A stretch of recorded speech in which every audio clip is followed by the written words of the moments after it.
Cuando cayó la noche del 24 de julio de 1953, un Starfire F-94C despegó de la base aérea Otis, cerca de Cape Cod, Massachusetts, para investigar un misterioso objeto volador no identificado.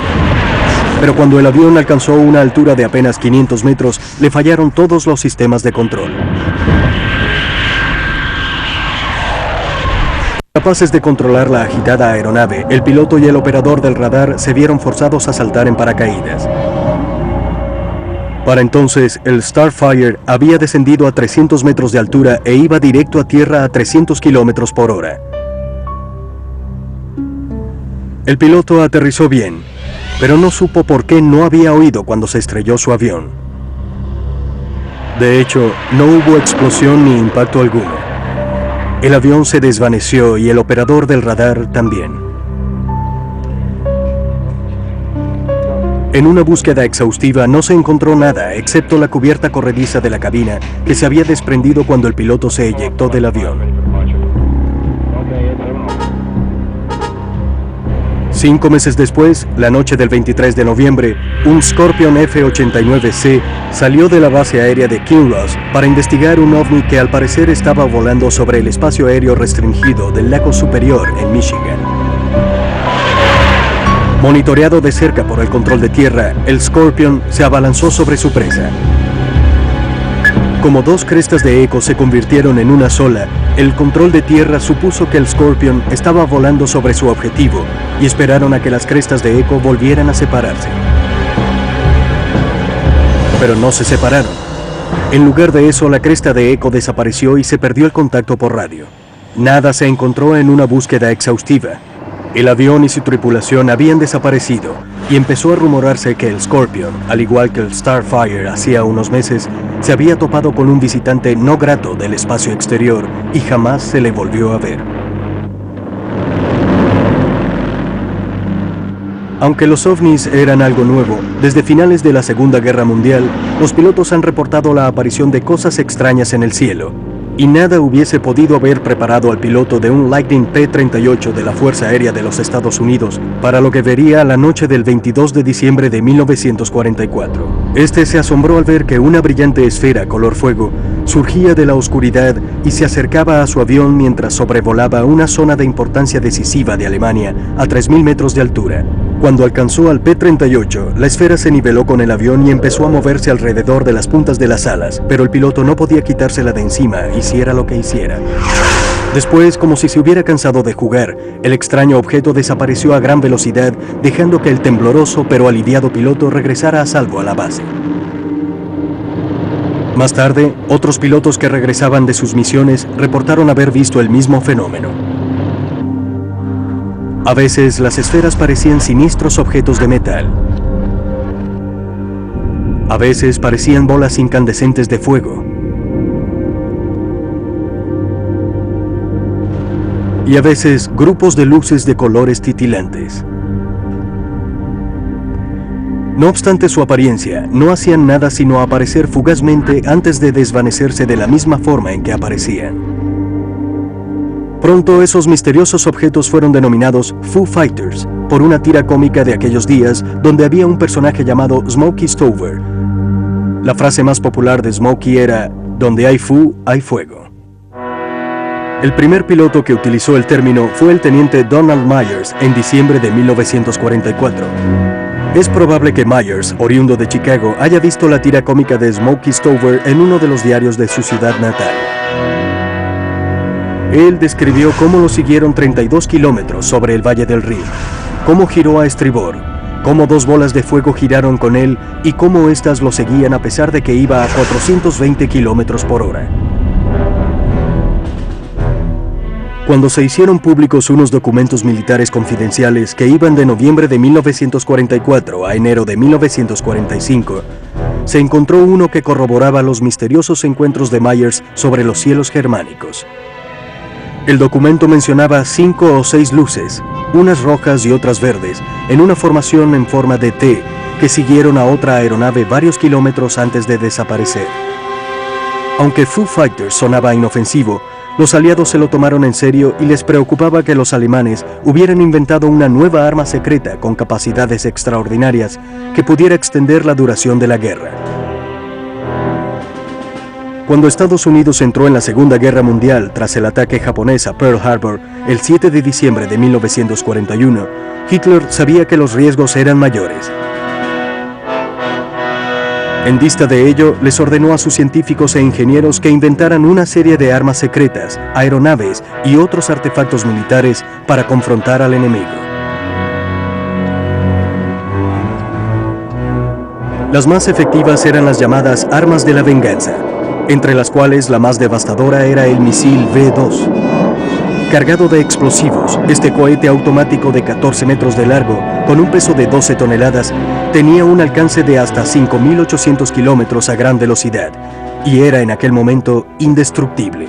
Cientos cayeron en Inglaterra causando pánico generalizado, destruyendo grandes áreas y matando a miles de personas. Tras el devastador éxito de los V2, los ingenieros aeronáuticos de Hitler inventaron el ME-163, o Comet, un avión interceptor propulsado por un cohete capaz de volar a 960 km por hora a una altura de 12.000 metros. Cuando el Comet despegaba, soltaba el chasis, dándole así una tasa de elevación más alta. Más revolucionario aún era el bombardero Horten. Diseñado como una inmensa ala voladora, el prototipo tiene un misterioso parecido con el Stealth de hoy en día. Con un alcance de 11.200 kilómetros, velocidades de más de 960 kilómetros por hora y un techo de 15.000 metros, el Horten fue diseñado para cruzar el Atlántico y bombardear Estados Unidos. A finales de 1944 estaba claro que Alemania iba perdiendo la guerra, pero los aliados estaban conscientes de que los científicos de Hitler seguían trabajando en aviones como el Horten y el Comet y que podían inclinar la balanza a favor de Hitler y Alemania. Así que cuando empezaron a llegar los reportes de los pilotos estadounidenses sobre los Foo Fighters, los aliados temían una nueva y mortal amenaza alemana. Pero los Foo Fighters, fueran lo que fueran, no eran agresivos. Y no fue sino hasta después de la guerra que los aviones y sus tripulaciones empezaron a desaparecer. Al final de la Segunda Guerra Mundial, el gobierno de Estados Unidos estaba consciente de la habilidad de los mejores científicos de Hitler, sobre todo de los relacionados con la investigación de misiles, y se los llevó a Estados Unidos antes de que los reclutaran los soviéticos. El más renombrado de todos era el Dr. Wernher von Braun, el diseñador de los letales misiles V2, quien estuvo al frente de un equipo notable en la base secreta de Peenemünde. Los estadounidenses se sorprendieron al darse cuenta de que los científicos de Hitler les llevaban entre 5 y 10 años de ventaja. Los científicos alemanes pusieron manos a la obra en Fort Bliss, Texas. La vasta y amplia extensión cerca de White Sands, Nuevo México, se utilizaba para probar nuevos cohetes y misiles. Pero no pasó mucho antes de que los pilotos estadounidenses empezaran a ver otra vez objetos misteriosos en el cielo.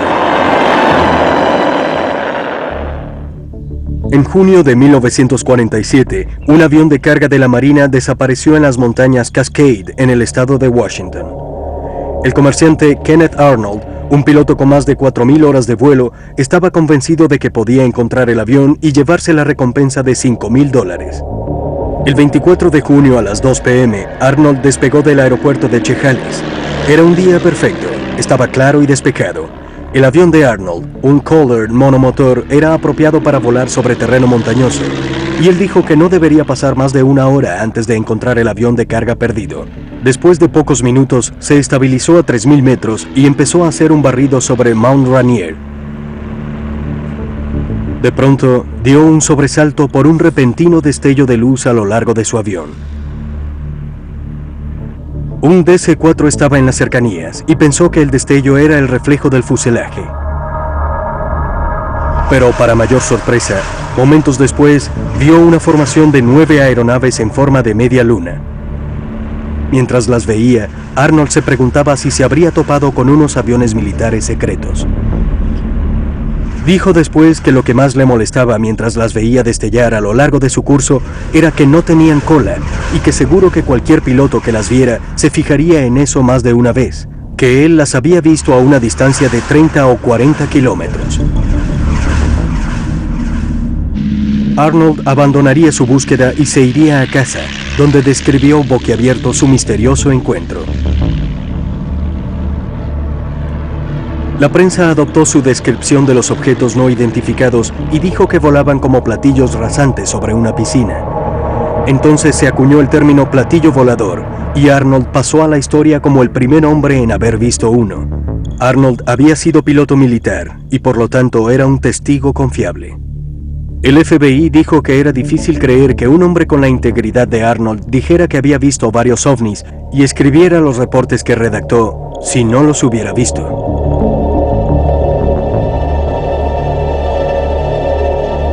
Las autoridades estadounidenses dijeron que no tenían conocimiento de los extraños objetos y sospecharon que Arnold había visto unas aeronaves rusas desconocidas. Pero mientras más lo pensaba, más se convencía de que lo que había visto ese verano de 1947 en las montañas Cascade desafiaba toda explicación racional. Pero más extraño aún fue el hecho de que 2 semanas después un granjero encontró unos extraños trozos de metal esparcidos por el suelo cerca de Roswell, Nuevo México. El grupo de bombarderos 509 que los examinó inicialmente dijo que el metal parecía de un ovni que se había estrellado. Después dijo que lo que el granjero había encontrado eran los restos de un globo meteorológico. Sin embargo, el Área 51, como se le conoce a esa zona, quedó cerrada al público. Arnold estuvo obsesionado con descubrir la verdad hasta su muerte en 1984, e incluso escribió un libro al respecto. Después de la experiencia de Arnold con los ovnis, se vieron una serie de objetos por todo Estados Unidos. Unos eran, incuestionablemente, meteoritos que se quemaban mientras atravesaban la atmósfera terrestre, pero otros siguen siendo un misterio hasta el día de hoy. Temprano en la tarde del 7 de enero de 1948, la Policía Estatal de Kentucky, en Elizabethtown, recibió una desconcertante cantidad de llamadas. Algunos ciudadanos estaban preocupados porque habían visto un objeto circular enorme en el cielo, que al parecer se dirigía hacia el sur. Alarmados por lo que podría ser un sofisticado robo en ciernes, la Policía Estatal le dio la información a la Policía Militar que cuidaba Fort Knox, el depósito de las reservas de oro de Estados Unidos. La Policía Militar le informó a su vez a la torre de control de la base aérea Godman. Para entonces, atónito, el personal de la base había visto el extraño objeto.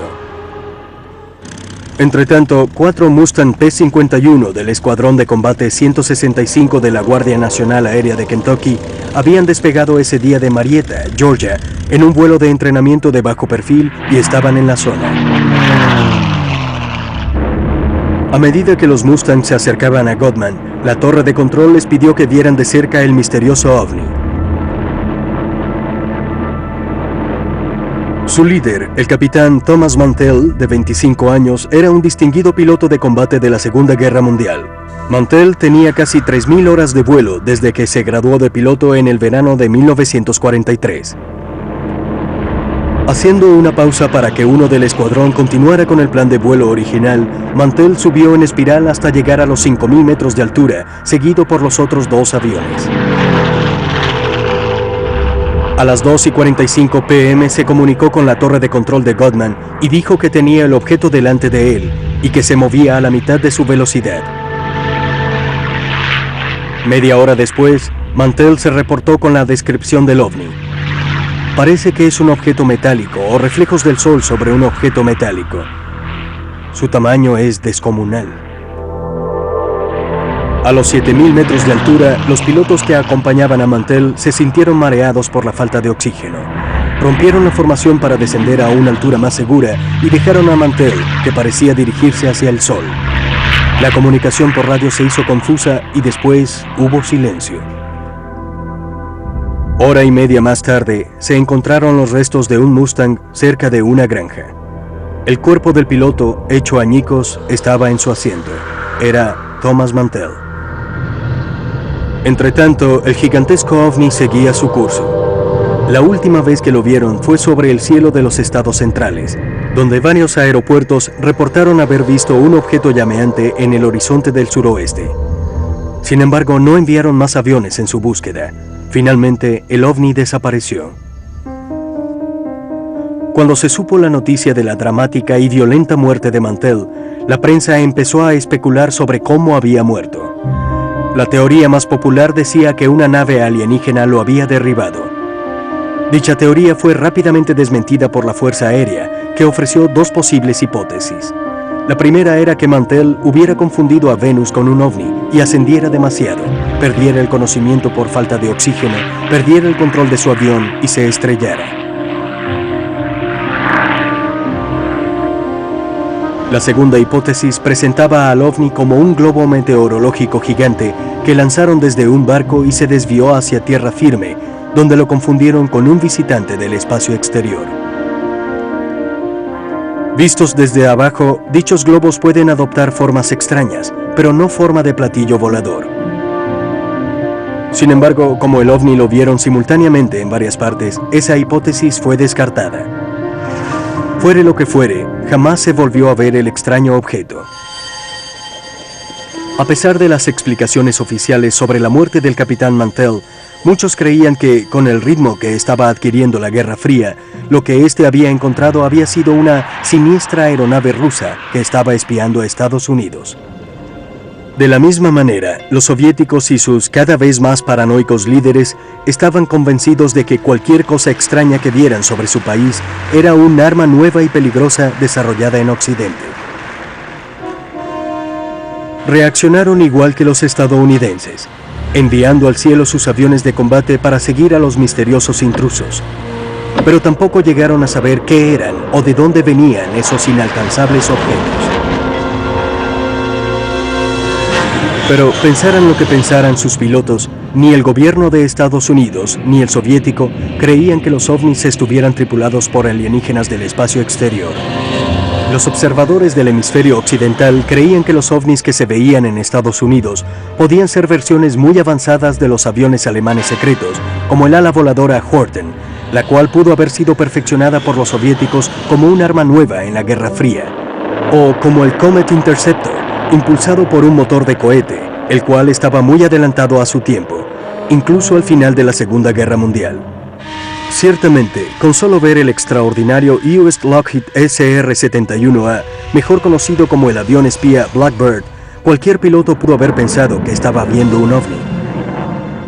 Capaz de alcanzar 30.000 metros de altura y de volar a más de 3 veces la velocidad del sonido, el siniestro y amenazador Blackbird fue un secreto militar celosamente guardado durante más de 10 años.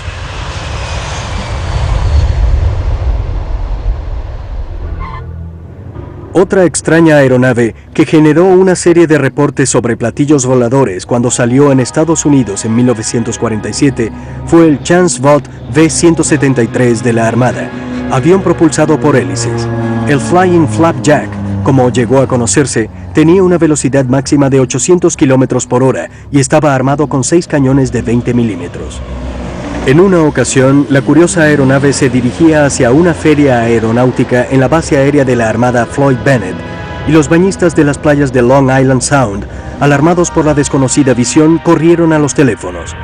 Las autoridades trataban con la mayor seriedad cualquier avistamiento o encuentro con un ovni. Cada avistamiento era investigado a fondo por la Fuerza Aérea, tal como explicó el general de división James Samford, jefe de inteligencia de la Fuerza Aérea y también presidente de la Agencia Nacional de Seguridad.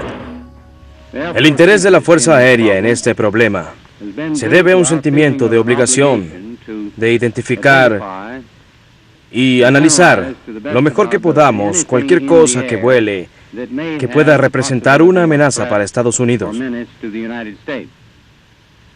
Cumpliendo con esta obligación, hemos recibido y analizado entre 1.000 y 2.000 reportes que nos han llegado de todo tipo de fuentes desde 1947. De acuerdo al general Samford, la mayoría de dichos reportes han sido bromas, aeronaves amigas que se confundieron con otra cosa, trucos de luz o alteraciones climáticas. Pero también ha habido reportes difíciles de explicar.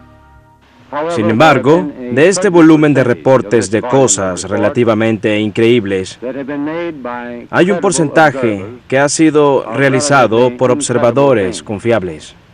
Gracias a estas observaciones, podemos tomar una decisión.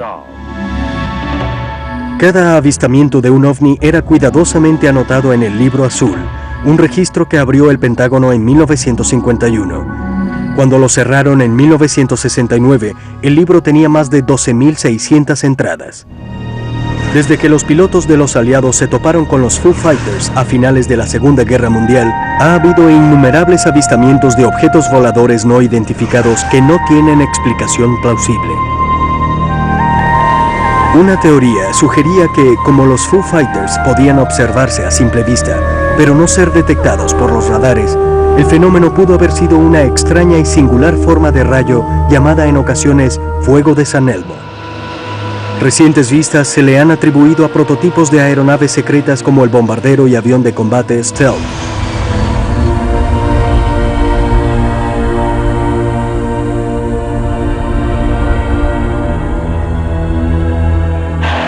Pero ¿cómo y por qué desaparecieron algunos aviones mientras investigaban el fenómeno de los ovnis? Sigue siendo hasta la fecha un misterio.